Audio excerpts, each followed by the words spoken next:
Okay, are we ready? Yes. Let's go to our calm place for the podcast. Going to our calm place. Center ourselves.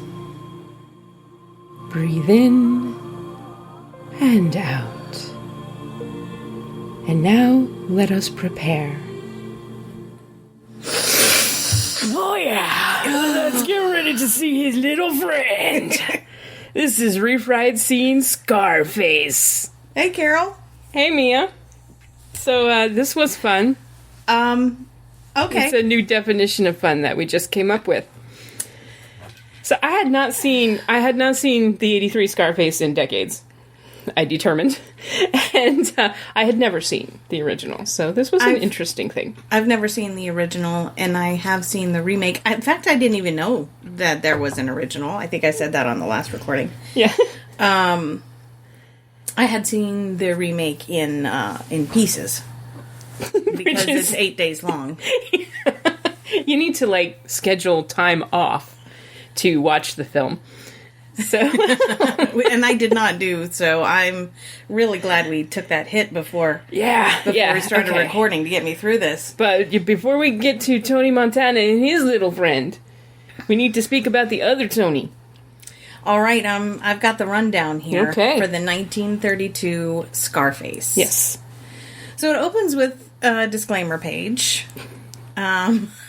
Telling us that gangster life is bad. Gangster life is bad. We believe in police reinforcements. Yes. Okay. Won't the government do something about these horrible, horrible gangsters? We promise we are not glamorizing this lifestyle. We promise, we promise, we promise. And then they spend 90 minutes glamorizing the lifestyle. Yeah, that's what I have for the rundown.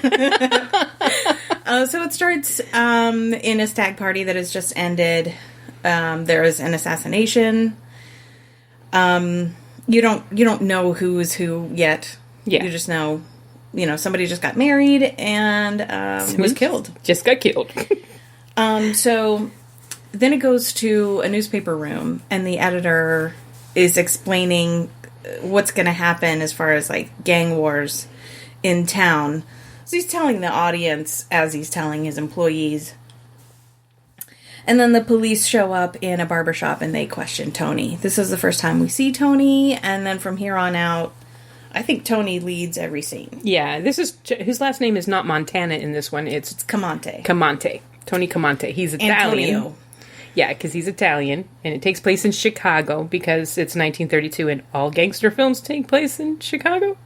That's where the gangsters live.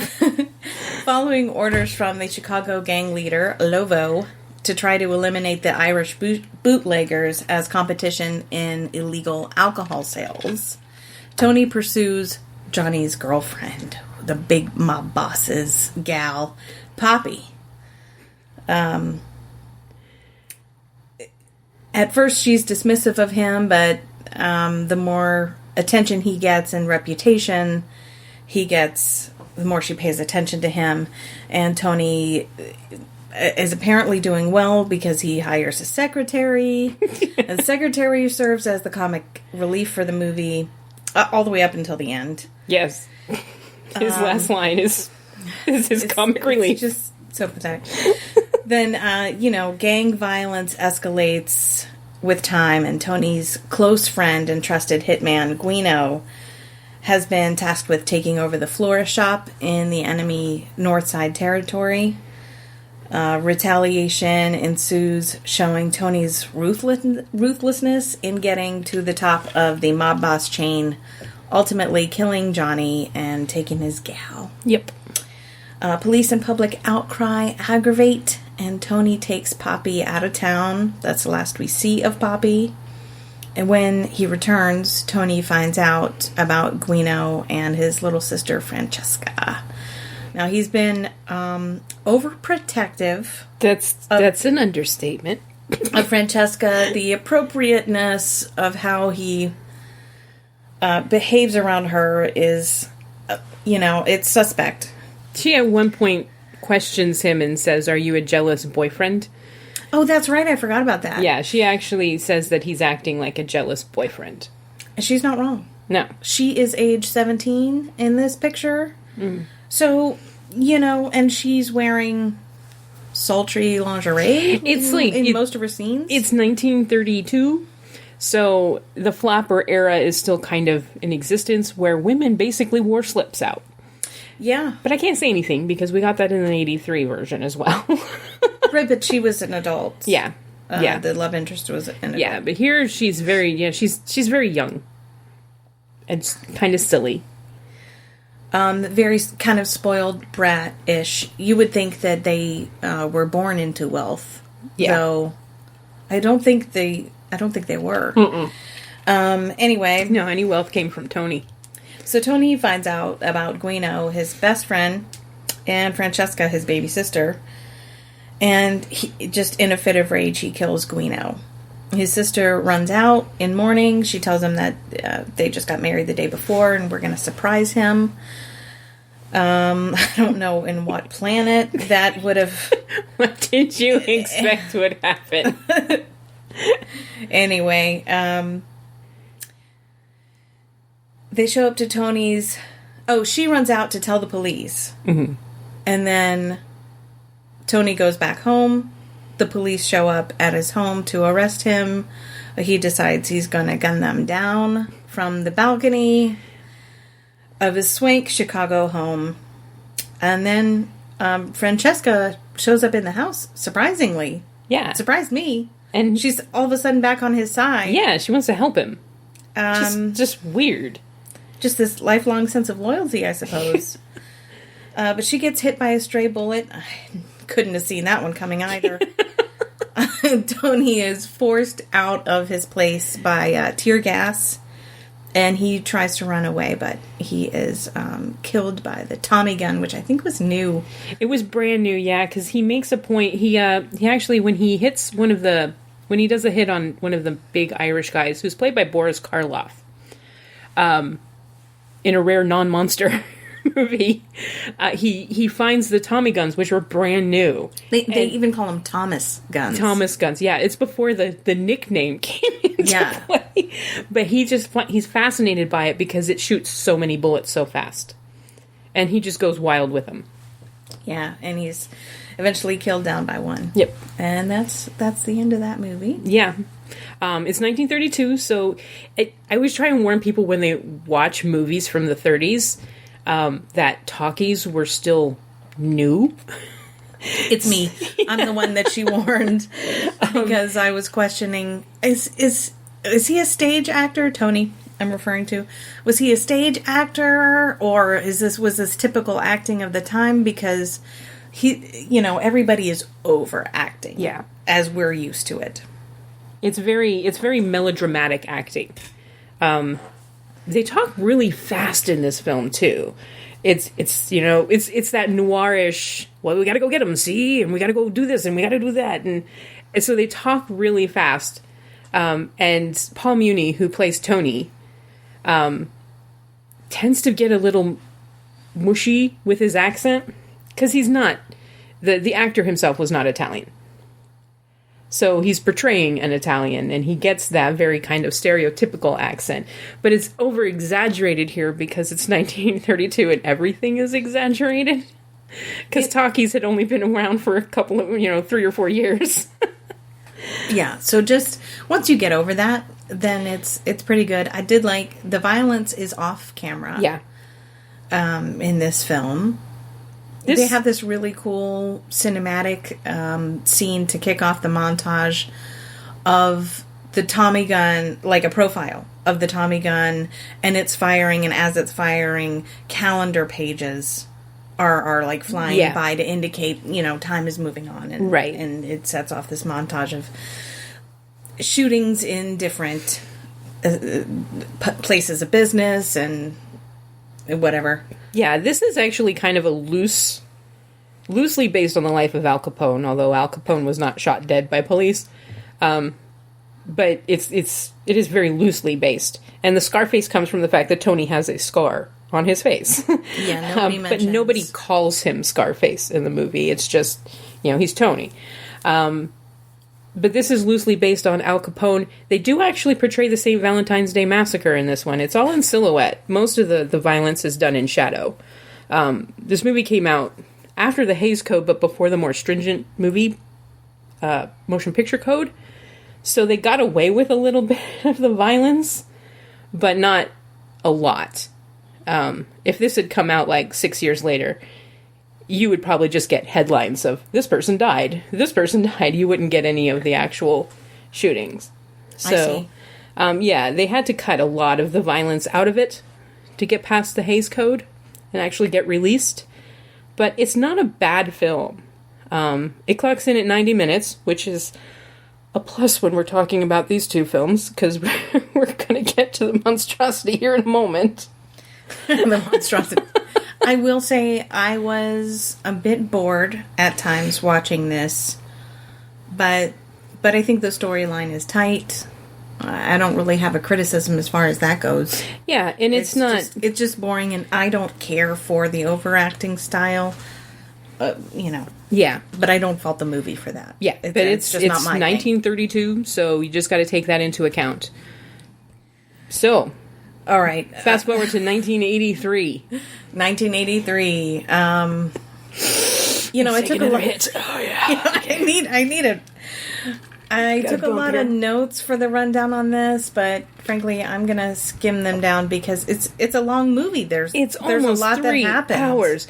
Oddly, it follows the plot of the first one pretty beat for beat. It just adds a bunch of violence to it, just a bunch of blood, and. I will say, before we start, we watched this on Netflix, and we usually watch the movies with subtitles, and the subtitles were not working with Netflix, which, for this movie, was a problem. It was a big problem for me because I find Al Pacino to be mumbly. Particularly in this role. If he's not screaming at you, he's mumbling. Like, I can hear people with accents, I can decipher what they're saying, no matter what accent they have all around the world. It doesn't have anything to do with any Cuban accent specifically, but he's mumbly. For a cokehead, I'm gonna need him to enunciate, And actually get some shit done. Don't just slouch in that chair, mister. You just did a bump. God damn it, move around. It starts out, he's a Cuban refugee and an ex-convict, and he goes to Miami as part of the Mariel boat lift, where he is sent to a refugee camp with his friends Manny, Angel, and Chi-Chi.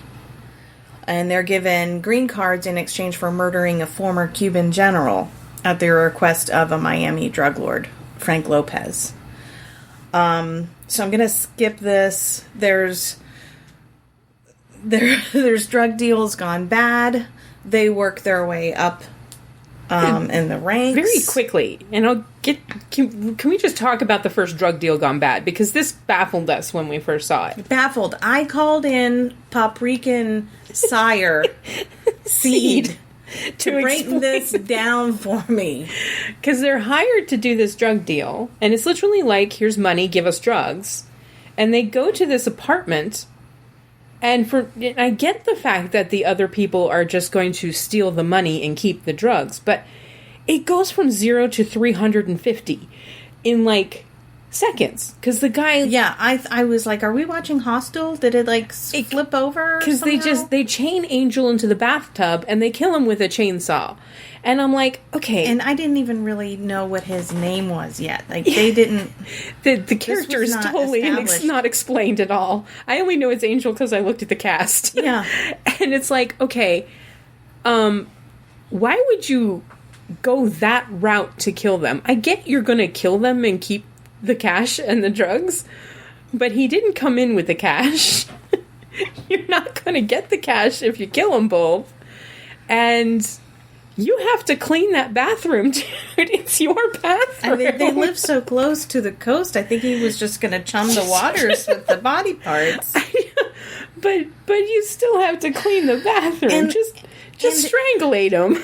It's like I understand sometimes, big bad guys want to do this for an intimidation factor. But if you kill all the parties involved, you're not intimidating anybody. that was really lost on me. And it's not like you're sending a message to Frank, because Frank don't know who the hell these people are. They were just hired by his right-hand man, Omar. Cooper agrees. And this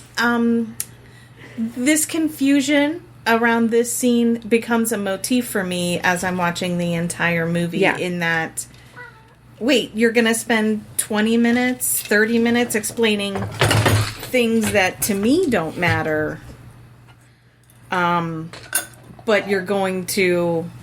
Where's my glass? You're just going to... you're just going to completely neglect telling your audience about how this thing happened. Yeah. Or that thing happened. But, as we go on, I'll explain more. Yeah. So Tony and Manny get hired by Frank. And Frank meets Elvira, who is descending from the elevator. For her one-story elevator. For 8 minutes. Jesus. That's an exaggeration. I didn't time how long she couldn't take the stairs one floor. Too much coke. So Elvira becomes our Poppy character, basically. Frank's girlfriend. Tony is attracted to her and tries to woo her. Ultimately, marries her. Yeah. And that doesn't go well. Such a happy marriage. Tony reunites with his mother and younger sister Gina. Gina becomes the Francesca character. Tony's mom knows that his money is bad. Yeah, so she has nothing to do with him. She doesn't want anything to do with him. She doesn't want him around. But Gina really stands up for him. Which I don't really get. I mean, it is much like the first film. It's a little sister big brother thing. Although here they lean heavily into this inappropriateness of how he looks at her. Yeah. Mm-hmm. Not at first. Yeah, not at first, but the second he sees her out, then it leans very heavily into the "What are you doing, dude?" But she is... What would you say? She's 20? She's 20. I think they say that she's actually 20. Okay. Yeah, because she tells Manny she's 20. So the other characters are introduced. I'm not going to talk about them because they're killed off. But the gist of this is quickly that... sometimes. is that Tony and Manny... Tony becomes Frank's basically number one, I think, right? Yeah. And Manny is Tony's number two. Yeah. So, the two of them are hired in their quest for cocaine dominance, imports and money laundering, ultimately, with Frank and Bolivia, and... It's a mess. It's a mess. There's a lot going on. They take a lot of time explaining what somebody is hired to do, who they're hired to kill, where the kill takes place. I couldn't give a shit about any of that. Yeah. I really couldn't. I'm sorry. It's very messy. And eventually, a hit is put out on Tony. From Sosa, who is or, no, the first one was from Frank. Oh, the first one. Yeah. Yes. I'm sorry, I forgot about that. Yeah. Yes. Because Frank decides that Tony's too big, or he's getting to be too much, or whatever. And I think he sees the way he's looking at Elvira, and he's like, this guy's got to get out of my face. And there's this really confusing scene where they're in a restaurant. It's a nightclub, and there's two guys hired to hit Tony, and Richard Belzer shows up as a comedian on stage, and he's telling these kind of slightly racist Cuban jokes, and it pans over to the two hired hitmen, and I thought, they lift up their guns on the table, and I seriously thought they were going to kill Richard Belzer. Yeah, the way it's filmed, they're staring at the comedian, they take their guns, and I'm like, oh man, they did not like those jokes. This scene is trying to build suspense for the audience, because you're supposed to, I think, know that those gunmen are there to kill Tony, basically because of Frank's hit. But the way it's filmed, there's so much going on. There's too many people in this club. There's too many entertainment acts to keep up with. Plus, you have Gina in the club, and she's being hit on by some guy, and Tony's glaring at them, trying to figure out what's going on, and Manny's just like checking out every pair of tits in the place. It's just too much going on. It's too much. It negates the suspense that they're trying to build. And I love Brian De Palma, so I'm really disappointed in this whole scene. But they don't succeed, obviously, and he goes and kills Frank. And the police informant. Which apparently gets no play at the police department at all. What do they care? That's like number 2 police informant, because I'm pretty sure Omar was a police informant. And Omar's killed in Bolivia, and the cops apparently don't care about that either. No. So I'm like, okay, was there any fallout on that? No, he just gets to keep all the money and the girl. Yeah, he keeps the money. He convinces Michelle Pfeiffer as Elvira to marry him for some reason, and she wears sleeves, which is a miracle. She wore white to the wedding, which we were laughing at. I was like, the entire dress is made out of cocaine. You just know it. They just snorted the dress at the reception. He buys her a Bengal tiger, which I believe is the wedding gift to her, though it's not explained. There's a montage about... Used. You have a tiger in your front yard and it is never used ever again. It's just there. It growls a couple times and that's it.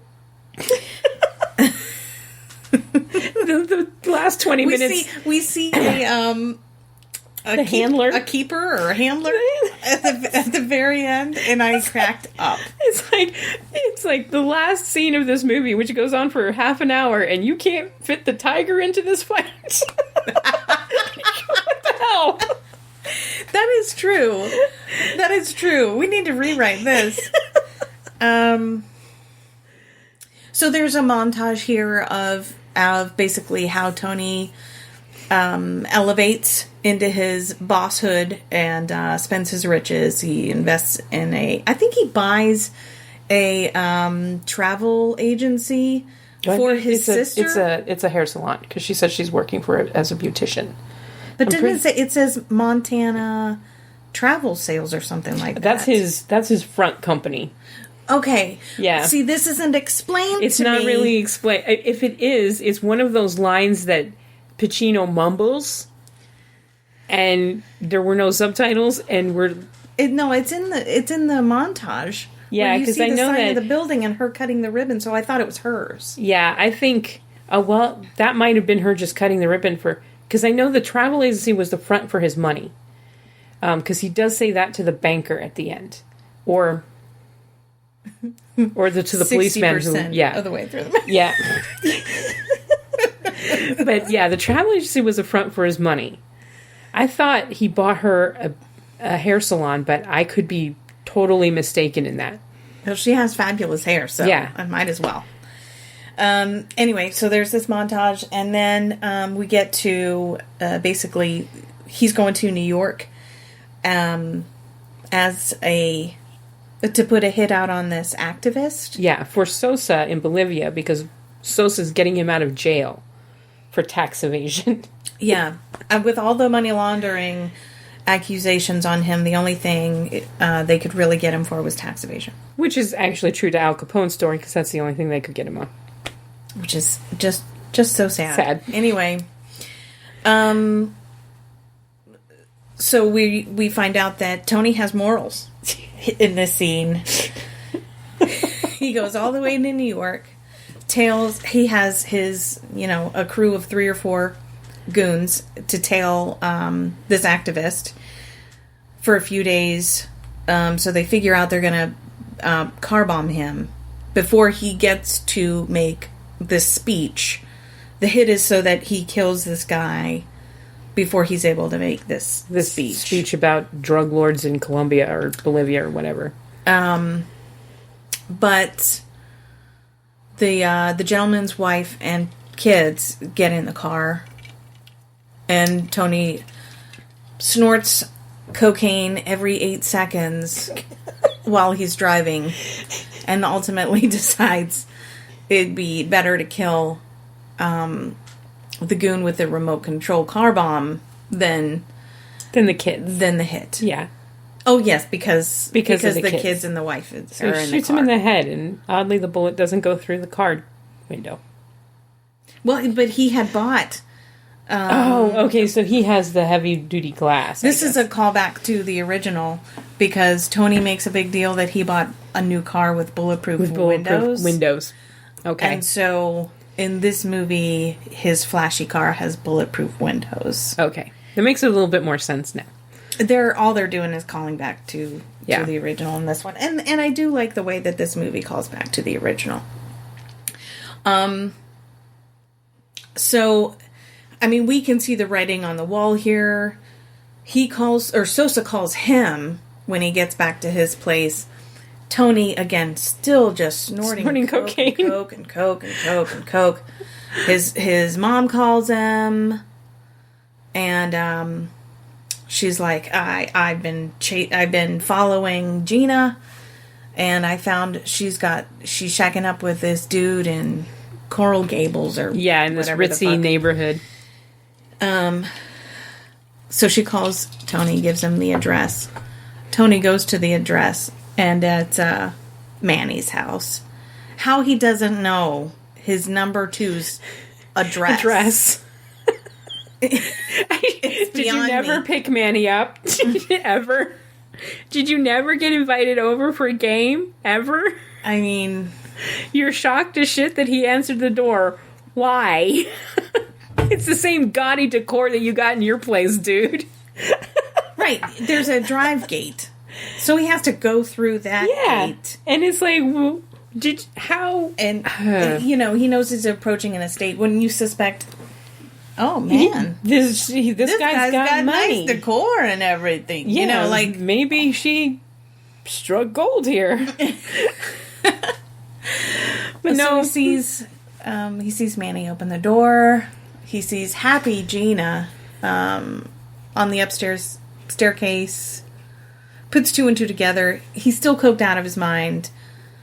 Angry because he knows Sosa's men are going to kill him.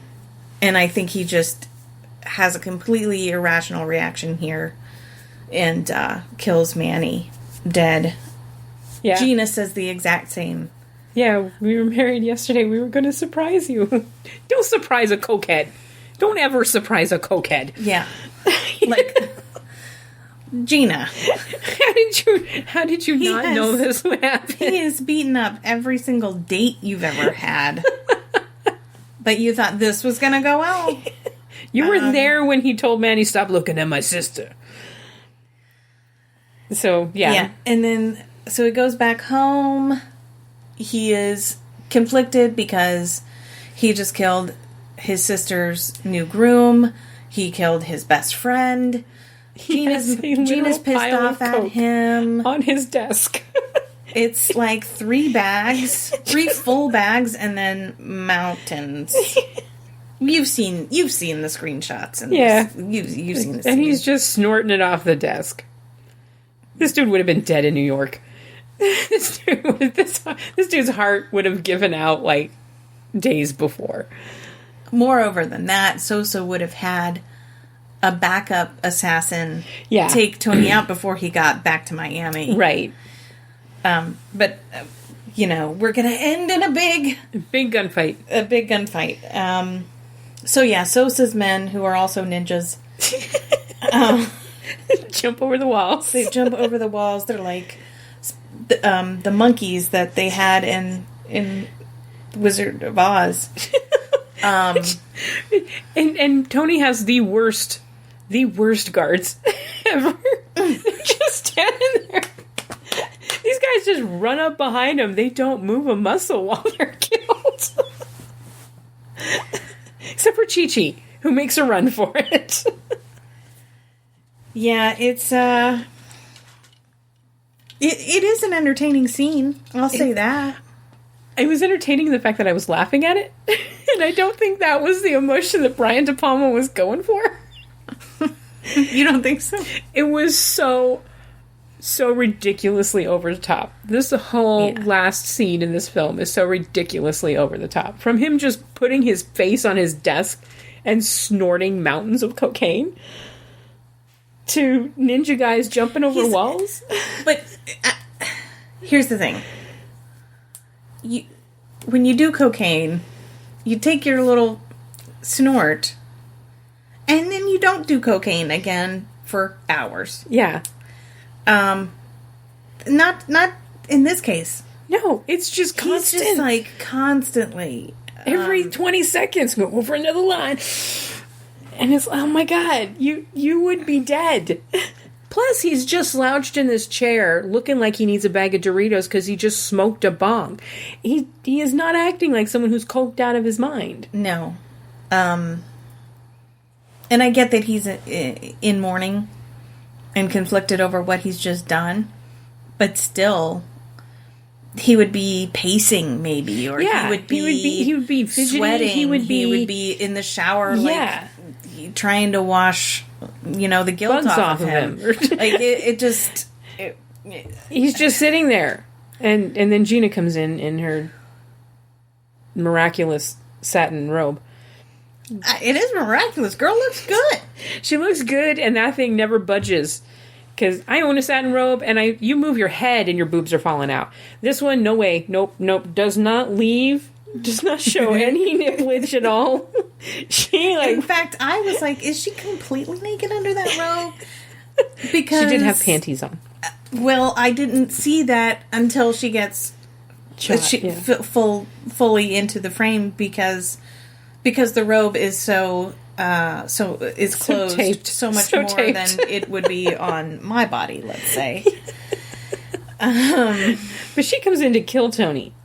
Yeah, she's got a gun. She's aiming it poorly, but she's got a gun, and she's accusing him of wanting her all to himself. Yeah, and which is probably true. It's kind of an icky relationship in both movies. It's kind of an icky relationship. It's not a healthy relationship in either film. No. But as she's shooting at him and going through her speech and her anger, the first spider monkey comes into the house and kills her. Yeah. Guns her down. Then Tony. Well, that just starts the whole gunfight. Yeah. From here on out, it's guns this way, guns that way. Say hello to his little friend, because he's got a bazooka. It says on Wikipedia, a grenade launcher-equipped rifle. Okay, well, that's his little friend. And it's a good thing he has that one, because he has no other friends. They're all dead. All of them. Yep. So I wrote what was the same in this one versus what was different in this one. What's the same? It's the main character starting out in his crime career, works his way up, it ends in death. His sister and his best friend secretly marry, Tony kills the friend. Both have a short-lived love interest whereby Tony steals the mob boss's girl and isn't happy with her anyway. They both begin with disclaimers, and they both have the world is yours motif. Yeah. In the first one, Tony has an apartment which is next to a billboard that says the world is yours. And when he dies, he falls right at the feet of that billboard. And in the 83 version, it's a blimp, I think. He sees a blimp with the world is yours. It's going across in a digital display, and then he uses that in his home decor when he falls to his death in a inside moat. It has a globe with the world is yours sculpted on it. I will say this. It pans to that at the end. In the 32 version, Tony's kind of established at the beginning. He's not he's not the mob boss, but he's the right-hand man of Johnny Lovo at that point. Yeah. And that's what the police question him, so they know who to go to already. Incidentally, if you watch the 32 version, Johnny Lovo is played by Anthony Perkins' dad, Osgood Perkins. Looks nothing like him, but It's kind of interesting. Just a little bit in the chin. I was really trying to look for mostly in his death scene. It was like, mostly in his death scene. It's like, oh, okay, now I can see a little bit of Norman Bates there. Yeah, so in the 32 version, Tony is kind of established a little bit. In the 83 version, he goes from short order cook to right-hand man of Frank Lopez in 3 months. He has a criminal record in Cuba. So we don't know if there was any... Well, he kills somebody to get his green card. Yeah.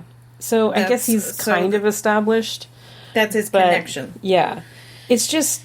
But he's not established. You're right. Which is one of the reasons why that first scene with the Colombians where they kill Angel, I was like, what does it matter if you kill these two? This was the first job they were hired for. Yeah. It just didn't make sense to me. It didn't make sense to me. Well, and the method didn't make sense to me because it was like, just strangulate them, take their money, take the drugs. Why are you going through this huge trouble of the chainsaw? Other than... we want to ratchet this up 100 times, and look, aren't we gross? I think there was a one line of dialogue where he says, "I never liked doing business with Cubans," or something like that. Because I think Tony also says he doesn't like Colombians. Oh, so there's a mutual. But Tony wasn't the one creating the violence. Yeah. I don't understand. Yeah, it was an awkward scene. Help us out. Made more awkward by the chainsaw. Because I was like, I know I'm supposed to feel like horrified that Angel is getting chainsawed, but all I can think is, dude, that's your bathroom. That is your bathroom. You're gonna have to clean that mess. It's just like, could you not think of a cleaner way? It just, and that's the problem with this film. It's like, the tagline to this film should have been, well, that escalated quickly. Because that's everything in this film just escalates quickly. But I don't think it actually does, though. I just think that there's a lack of explanation. There's lack of explanation. They're so focused on the violent scenes and the organized crime that they don't go over the things that I was more interested in. It's just like Omar. So Omar is Frank's right-hand man. He goes with Tony to Bolivia to talk to Sosa. And Sosa says he's a police informant. And they kill him. And I'm like, okay, was he? And no knock on that scene. I mean, is it a helicopter? Yeah, it's the helicopter. Okay. Yeah. So, he's been beaten up, apparently, by the time we see him. Yeah, really quickly. And he's got a noose around his neck. And they want to make sure that Tony sees that they throw him out and he gets hanged by the noose from this helicopter. No knock on that scene, but okay, so how do we know that he's actually an informant? Where's the drama there? We're never told actually if Sosa's lying or Sosa's telling the truth. Was he an informant? I don't know. So, okay. And Frank's pissed that, his right-hand man's killed, but he doesn't do anything about it. And then when you get to Frank's death, Frank's begging on his knees, and I'm like, I'm not buying this from this drug lord character. No. I'm just not. No. And I will say, at least in the 32 version, there was no... You didn't have any begging scenes.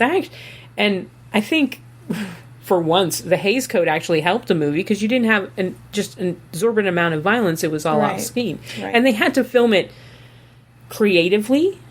Yeah. Which led to more artistic scenes. I mean, the scene where Boris Karloff's killed, he's in a bowling alley, he's gunned down, and then you actually follow his last bowl down the alleyway, and it's like, man, the dude got a strike. Does that count? But yeah, so at least they had to artistically film the violence. In the 83 version, there's no art to the violence at all. It's just bang, bang, bang, bang, bang, bang, bang, bang, bang, bang, bang, bang, bang, bang, bang. There's so much emphasis on it. Yeah. And the scenes... And I'm not saying the movie should be any longer by explaining the things that it doesn't explain. There's so much you could cut to explain the other scenes, though. Every 10-minute scene could be cut to 2 minutes. Yeah. We still get the same amount of information. There's just these long, drawn-out, pull-out shots where I'm just like, oh, God, could you please just say cut? Even the last shot where Tony falls off the balcony, he's in the indoor moat or whatever. Yeah. And they pull out, and the assassins are just kind of milling around the living room. And I'm like... You're supposed to be... You're supposed to be either so impressed with his estate, or just so turned off by the gaudy lifestyle. But, I mean, either way, we get it. We've already seen the room. We've already seen the house. We've already seen the clothes and the car. For 10 minutes, Michelle Pfeiffer is saying, I refuse to get in that car. Yeah, because his car is gaudy. Well, so for that, that's like 2 or 3 minutes where she refuses to get in the car. Then it jump cuts to them at a Porsche dealership, which they had to drive his car to get to the Porsche dealership. And then he doesn't even buy the car, so she gets back into the gaudy car. I'm like, what? I thought you weren't getting into the car, honey. Yeah, there's just no payoff there. Why not devote that time to explaining these other things? There's no... Her character in particular, to me, in the 83 version, Poppy is kind of silly, but she doesn't seem exceptionally bitchy in the 32 version. She's looking for a good time. She doesn't marry Tony. She just runs off with him for a week. She gets out of town with him. I don't think they say anything about getting married. In the 83 version, Michelle Pfeiffer's character is bitchy, coke. Bitchy, coke. And that's You forgot it. You forgot beautiful. Oh. Yeah. She is beautiful, but that's the only thing her character does is snort coke and be a bitch. I think that what this movie is, it smells like a men's locker room. You have a male writer, a male director, a male cinematographer, a male editor, I think. Yeah, I'm going to guess. And it just ends up with, like, what males want in a movie. And as a female, it didn't really have anything for me. Which is, oddly enough, there's very little tits in here. I was expecting far more nudity, and there's, like, one girl who gets nude. And it's there's no sex. There's no sex. It's, like, all of the testosterone, but... none of the sexiness of a standard male shoot-'em-up action crime drama. It's like, okay, yay for guns, I guess.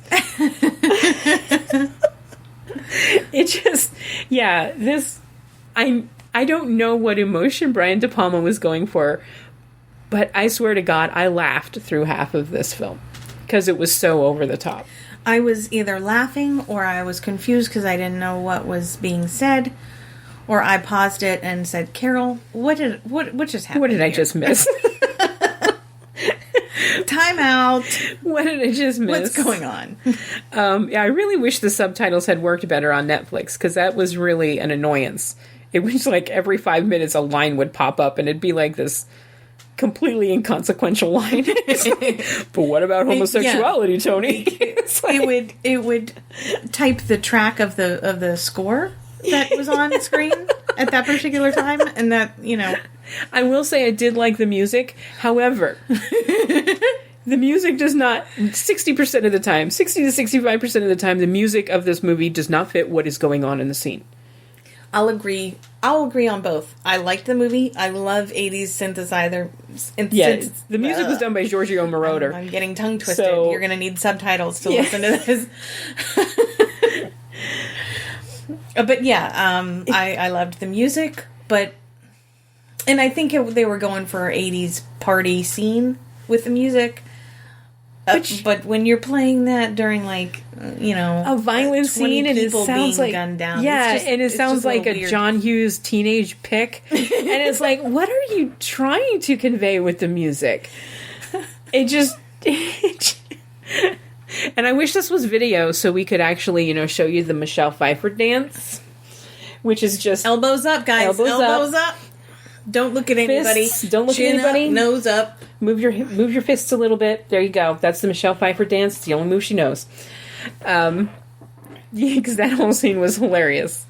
And you know what? I did love the time where she's had enough of Tony's. Yeah, because she actually leaves him. Yeah.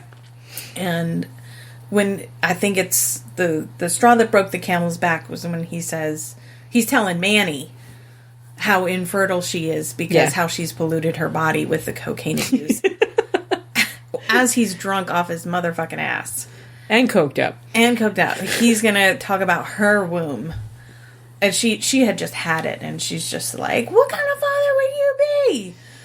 And would you even be alive by the time he goes to kindergarten? I'm like, fuck yeah, Michelle Pfeiffer. That's probably her best scene in the film.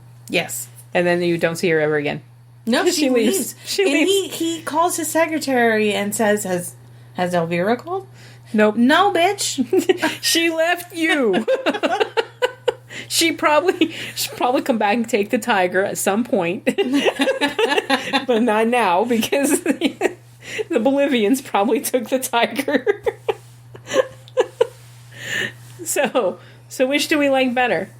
This is really a coin toss for me, because I didn't enjoy either.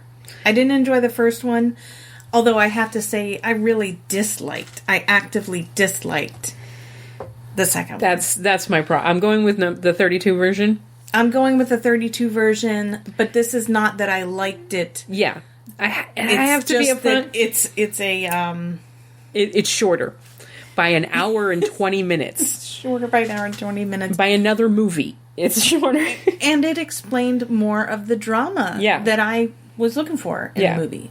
I will say upfront, mob pictures are probably one of my least favorite film genres. Do you want to talk about why? Yeah, because inevitably they glamorize the lifestyle. And you can say, oh, well, this doesn't glamorize. Look how violent everything is. And it doesn't glamorize. And he dies at the end. That's not glamorizing it. Yeah. But he dies in his palatial estate, lying in his indoor freaking moat. So, yes, it is. When you see him with piles of money on his desk and piles of drugs, it's glamorizing the lifestyle. And how much money he can, and the beautiful chicks, he can buy his sister the business that she's been wanting, and all of the beautiful chicks that follow Manny around, and all of the, Michelle Pfeiffer marries him. It's glamorizing the lifestyle. And there's no scene like if you were to watch Trainspotting. Yeah. I really feel the Trainspotting does not glamorize drug use at all. Yeah, if you want to see an accurate portrayal of drug use, watch Trainspotting. Because that's very accurate, and there's no glamorization at all. It's not pleasant. There's no scene where anybody in here wakes up in their own filth. Yeah. There's or has a car accident. Yeah.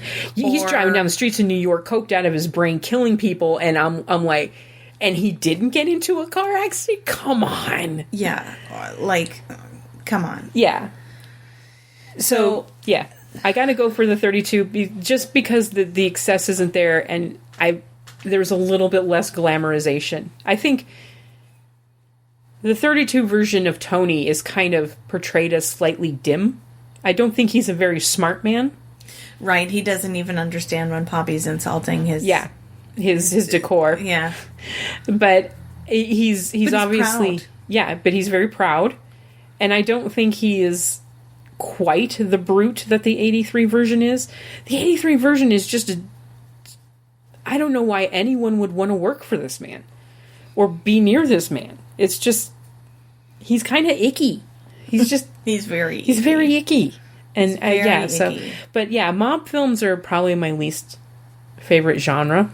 I mean, even The Godfather, I recognize it's a brilliant film, but I do think it glamorizes the Corleone family a lot. And I'm like, don't glamorize them, because there's nothing to glamorous about them.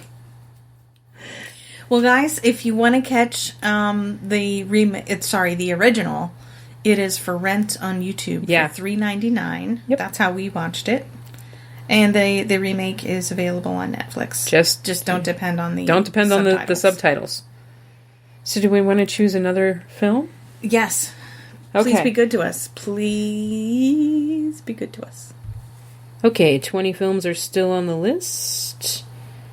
Randomizer. From 1 to 20. Randomize. Come on. Are you kidding me? 1 to 20, randomize. Number 18. Number 18 is True Grit. Oh, okay. Okay, so we're going back to John Wayne and then the Coen brothers. Let's do it. Okay, this one's going to be easy for me, but yeah, I haven't seen the original True Grit in quite a while, but I think this one's going to be pretty easy for me, but we shall see. So True Grit on the next Refried Scenes. All right, catch it. Thank you, Carol. Thank you, Mia, and we'll catch you later.